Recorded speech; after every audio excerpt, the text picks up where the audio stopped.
Here at EarthX, we're talking to Jim Chu, the founder of Untapped Global. Jim, welcome to EarthX. Thank you for having me.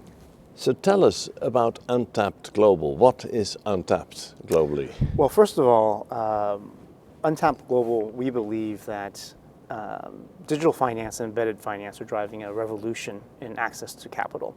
Why does that matter? That matters because creating opportunity is necessary for a more peaceful and more democratic world.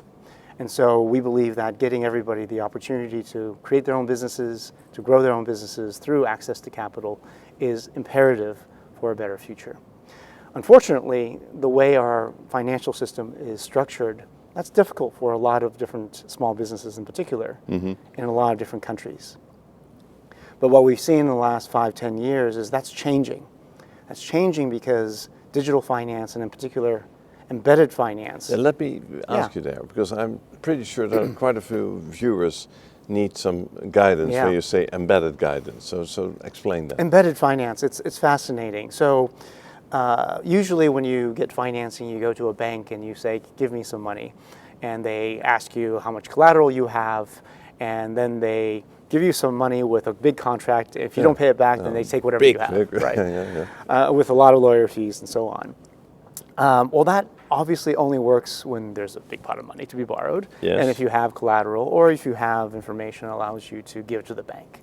But a lot of the world doesn't have a loan need or a business that's big enough for that, or they may not have collateral, or they may not even have the right documents in place, but they have a great business. What embedded finance, or many companies really, it isn't one thing. They've started to say, well, instead of actually just giving you the money, we'll give you a service related to what you're going to buy anyway with the money. And so instead of you paying me back the loan, you'll actually consume the services and pay me back as you go. So the most interesting example we see in the developed markets is cloud computing. So prior to cloud computing, if you wanted to start an e-commerce business, you had to launch, or you had to raise servers, computers, you raise $500,000, $1 million, $2 million to buy all that stuff. But after cloud computing, with a credit card, you could launch an e-commerce business or any business. Because then the provider here, the embedded financier, is the one who has the cloud computing business. And so you're now paying as you go for all those services instead of raising the money to buy all those things to start your business. And we all know what happened. There was this explosion of entrepreneurship and innovation that happened in the US tech space. Well, that same thing is happening with everything in the rest of the world. Electric cars, electric motorcycles, clean cook stoves. But help me see that with electric motorcycles. I'm starting a business in electric motorcycles. How can I be So you're starting a motorcycle taxi business, or let's say a delivery business. And you need to go out and... You need 20 motorcycles. Or maybe even just one. Okay, fine, one. But, okay, where are you going to get a loan? Well, maybe you have a rich uncle in Canada. And let's say you're living in Kenya. But if you don't have a rich uncle in Canada... No, exactly, you don't have any options. No. But now you can go to a embedded finance provider that provides you the electric motorcycle, and you pay as you go for using that motorcycle. Okay, I get that. But how does that other company get the motorcycle? I mean, how does that model work then? So they obviously need to raise the capital to be able to do this, but what's more important is that they've put in place monitoring systems. They measure or track where the motorcycle is going, how often it's being used, and the riders pay with mobile payments to use that motorcycle. And so now they have a system that scales really well in managing motorcycles. So it isn't me giving one person a motorcycle and hoping that he pays me back. We are now working with a large organization that is enabling all these small entrepreneurs to be able to have motorcycles for deliveries, for motorcycle taxis, etc.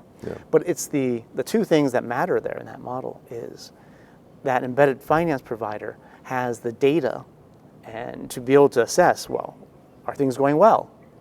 And second, they're collecting their fees through mobile payments, digital payments somehow. So now instead of going to the rider and saying, please pay me back, please pay me back, they're actually collecting as they go, as the writer or the delivery agent makes money. Yeah. So essentially that embedded finance provider is creating this opportunity for these writers, delivery agents, and so on to make extra money, to make more money, and collecting that additional revenue as they go. Yeah. So Untapped Global, you told me, has offices in Nairobi, in Cape Town. So it's clearly focused. Well, it says Untapped Global, on the emerging, developing world. Yeah. So why did you make that decision to focus there? It's a great question. I think there was a long journey to get there. It started with actually philanthropy. Okay. And I thought, well, if you donate money and you volunteer, you drive change in the world, right? Yes. Well, ironically, coming from 20 years in the business world, I realized that actually helping entrepreneurs thrive and make money is the most scalable way of moving the needle.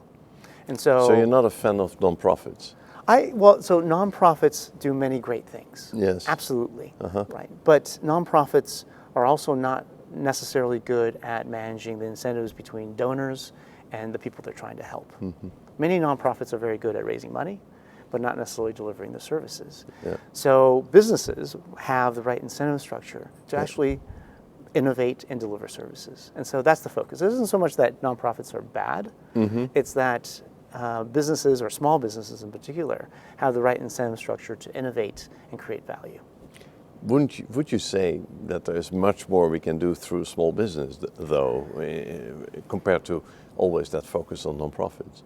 Yes, I think that's where my realization after a decade in trying to do impact investing and nonprofits was, let's focus on getting capital in the hands of small businesses. Yeah.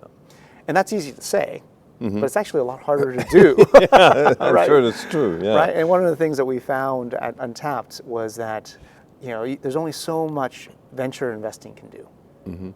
There's only so much commercial debt done the old way can do. But because of this emerging world of digital finance, embedded finance, that's changing everything. Yeah.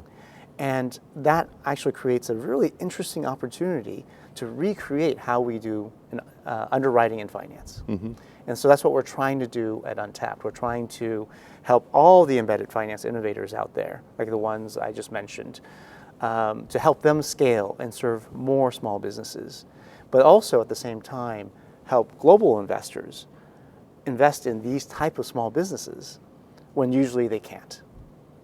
Are you some kind of party brokering these relationships, mostly, more so even than doing the investments themselves? So it's less about brokering, it's more about technology and data management and payments management. You basically do what you did before.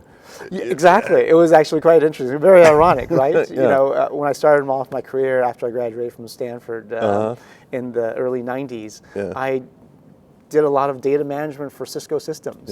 And fast forward 30 years, I'm doing the same thing, but in a very different context and for hopefully a very different, more impactful purpose. I still want to better understand. So you had your success in Silicon Valley, and you wanted to contribute. You thought about impact investing and philanthropy, and then you thought, okay, I need to do something that has even more impact. So this is the way you went. But how did you get from that insight to say an office in Nairobi? How does that go? Well, so philanthropy led me to the conclusion that we needed to get more capital in the hands of entrepreneurs, especially in emerging markets. That started me off doing some investing in emerging markets. That led me to the conclusion that, wow, there's actually a lot of businesses out there that aren't venture fundable, but they're great businesses, and they need capital. And that led me to figure out a way to actually create an investment model, an investment platform that allowed global investors to invest in those type of businesses. Many years ago, I interviewed a Peruvian economist called Hernando de Soto. Yes. And your story makes me think about him, trying to unlock capital in developing countries. It's similar, although he used the old-fashioned system. Well, I mean, the old-fashioned system, I think access to capital is what creates access to opportunity, is what creates a more stable world, a more peaceful world. That is my fundamental belief. And I think, therefore, fixing how capital flows is the ultimate goal. And I think, again, we're in a very interesting time in history, right?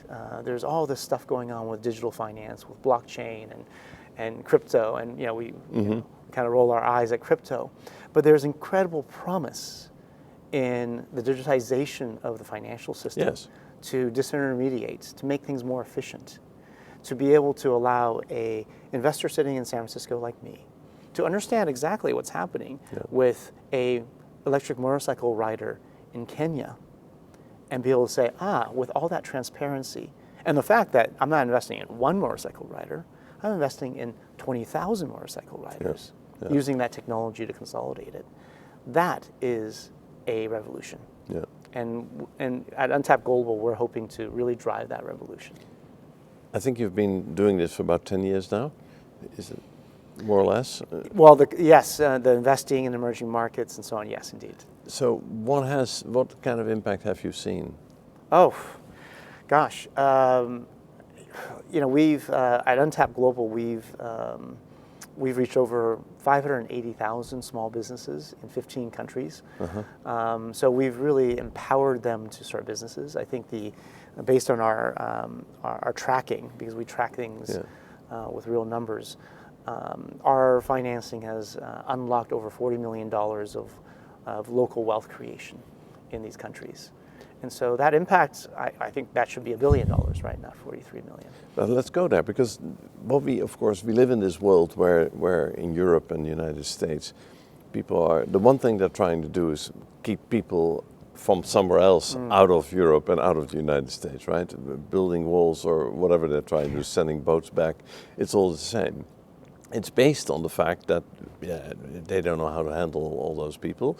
I always happen to think that the people who are in those boats or try to cross rivers and what they do, they'd rather stay home if they had an opportunity. So if they were to meet you or Untapped Global, they would stay home, right? And so you could make that political problem a lot smaller. I mean, that's exactly what we're trying to do, right? I think from my travels and work in places like Haiti, places like Kenya and South Africa, in Burkina Faso, etc. The one takeaway that I have is that people want dignity. They don't want handouts. They don't want charity. They want to provide for themselves. And they're going to look for that opportunity wherever it is. And so if we bring that opportunity to where they live, to where they are, then people can thrive where they are and build thriving communities where they are. So how scalable is Untapped Global? Well, so I think it's important to point out that we're really helping these embedded finance companies thrive. And what we see is that these innovative companies, fintechs, if you want to call them that, or embedded finance companies, what I call them, they're popping up everywhere. So the scalability is really truly amazing because it's decentralized. Right? These companies are actually providing an incredibly new channel of financing and capital. All we're doing is taking what they're doing, consolidating it, so it's at the right scale, at the right level of transparency. Some very technical things, we'll take their data, we'll ingest it into our systems, and then we will manage it so that it's actually analyzable across all of them. Because if you just try to go to one, it's really hard to deal with just one. So what we're really doing is aggregating this whole sector, and then allowing international investors to come in and essentially invest in these sectors and gain exposure to these less correlated assets, while at the same time driving economic empowerment. It seems this is just business doing business, which is good, by the way. But is there anything governments can do to support this? Do you need anything from the government? Well, I think governments have a very important role in clarifying the regulations for how digital finance works, for example. Right? I think in the next few years, the governments who clarify the distinction or the interaction between, let's say, digital finance, or let's say crypto or blockchain, in that world, and how local fiat money works, they will thrive. They will accelerate their growth. The ones who can't figure that out will be held back because they're going to be will continue to be disconnected from the global financial system. So, what is your your vision for the next 10 years? How far can you get with this process? Well, we like to see 1 billion people. That's my target. I want to be a billionaire in the sense that I've impacted 1 billion people. I like that idea. And I think we can do it, right? Again, but it's through so these you were at partnerships. 546,000 business, if I remember the number. 578,000. Well, okay, and then some. good enough. I can give you the exact number. But that's businesses. How many people is that then? Or how many? How far Gosh, are you on your way? I hate using numbers that are fuzzy, but if you look at them and their families, it's probably more than a couple of million people that have been so positively in other words, impacted. you have to scale this times Absolutely. 100. And we're just getting started. Or 1,000. Yeah, we're just getting started. But it can be done. Absolutely can be done. So, of course, we saw that initiatives out of Silicon Valley could scale around the world in no time. Well, this can do the same thing? Yeah, I mean, I think the other takeaway from my experience in philanthropy and in business and social business is one belief that is continuously reinforced as I work, is that if you can make something commercially viable, commercially attractive, the problem solves itself. Yeah. So for about a decade, I worked with clean water. Yeah. So that's what I started in Haiti with deploying clean water infrastructure. And, it's a challenge around the world. There's still so many people without access to clean water, right? And we've been dealing with that problem for decades. Yes. Now, mobile phones were introduced in Africa just 25 years ago. Yeah. And within 2 decades, Yes. almost everybody who needs a mobile phone has a mobile phone. Yeah. What's the difference between those two? Yeah. One was commercially driven investment, Yeah. and one was not. Yeah. And so my firm belief is that if we can create something that is both commercially viable and truly impactful in a way that it empowers local communities economically, the problem will solve itself. But I don't know you that well yet, but I'm thinking that you keep thinking about that water problem. No, you're absolutely right. I am. And some people say, Jim, what about the water? It's like, we haven't given that up, of course. But if we approach it as a pure philanthropic and only philanthropic, then it's only going to go so far. Yeah. But if we approach it as a big systemic problem to solve that requires both commercial capital, yes, philanthropic capital, and government, then that is a better approach to solving this problem. How far can you go? I mean, water apparently is a problem. I can see health services work this way. There's so many things you can do. We financed healthcare diagnostic devices that are pay-as-you-go. Yeah. We financed clean cook stoves, as I mentioned, electric motorcycles. We have financed inventory by small merchants who use digital POS devices, so we track everything they sell based on that and what's being delivered digitally. The key elements here, if I actually boil it down, is you need good information, data, intelligence, to make real-time decision-making about risks. Number 2, you have digital payments, so you can collect in a more scalable way, in a more real-time way. So it isn't, please pay me back. It is, we've collected the money automatically, and it's all done through automated settlement.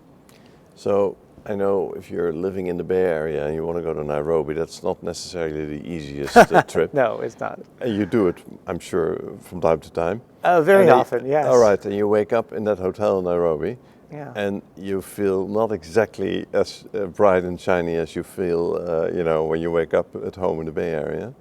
What motivates you? No, actually, it's almost the opposite, right? When I'm out in Nairobi or in Cape Town or Marrakesh, and I see what is happening, and I meet the entrepreneurs, I meet the embedded finance partners, I talk to my team and understand all the opportunities out there, that's inspiring. I guess what I see is a world full of opportunity, and when I'm out there, I see that opportunity firsthand. And I would encourage everyone, all the listeners on the show, to take some time and visit, whether it's Mumbai or Nairobi or Cape Town and talk to the entrepreneurs on the streets. They're not just regular people, but they have incredible motivation, incredible creativity, incredible ability to find their own destiny. And so our job is not to, quote unquote, save them. Our job is to invest in them and empower them to create better futures for themselves. And that's what makes a better future for all of us. Thank you, Jim Chu. Thank you very much. Great work. Thank you.